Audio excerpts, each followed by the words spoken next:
Welcome back, everyone. Our live team coverage turns to reaction to the DA's conclusions from the family of Orlando Taylor III. Western Mass News reporter Briseida Landaverde breaks that all down for us. Briseida.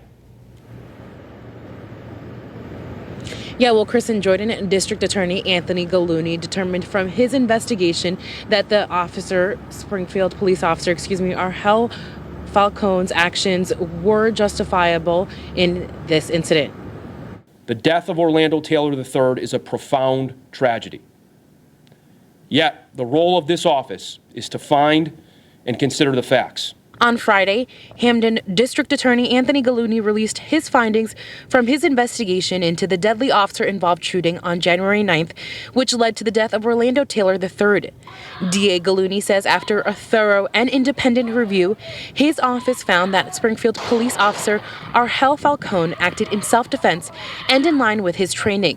No criminal charges will be filed against the officer, and the investigation is closed. Officer Arhel Falcone's use of deadly force was his unavoidable last resort, to which he arrived after having suffered serious injury, issuing repeated verbal commands, and backpedaling. The DA's office releasing all evidence to the public on Friday, including the 911 call made on that Sunday morning. 911 reported line. What's the address of your emergency? I'm about the middle of Liberty Street, Liberty and Cass. Some guy just tried to stab me in the neck with a knife. Officers Arhel Falcone and Christopher Roberts responded to that early morning call.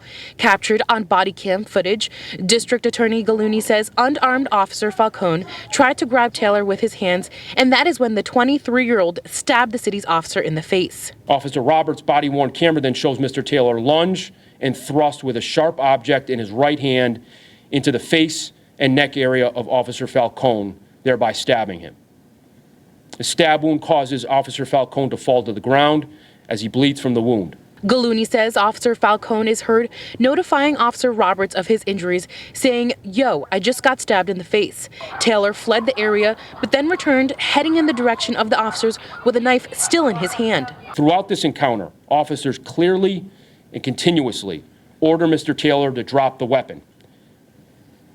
In the view of the various cameras, it is also apparent that both officers attempted to keep distance from Mr. Taylor when he faces them and ultimately charged at Officer Falcone. In this video, you can see the moments that led to the shooting of Taylor. The officers, now with guns drawn, tried to keep their distance while telling Taylor numerous times to put his weapon down.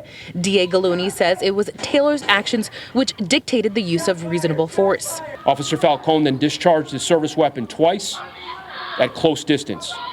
Body-worn camera footage from both officers and the ring video show Mr. Taylor to be approximately 6 feet away from Officer Falcone when the shots are fired.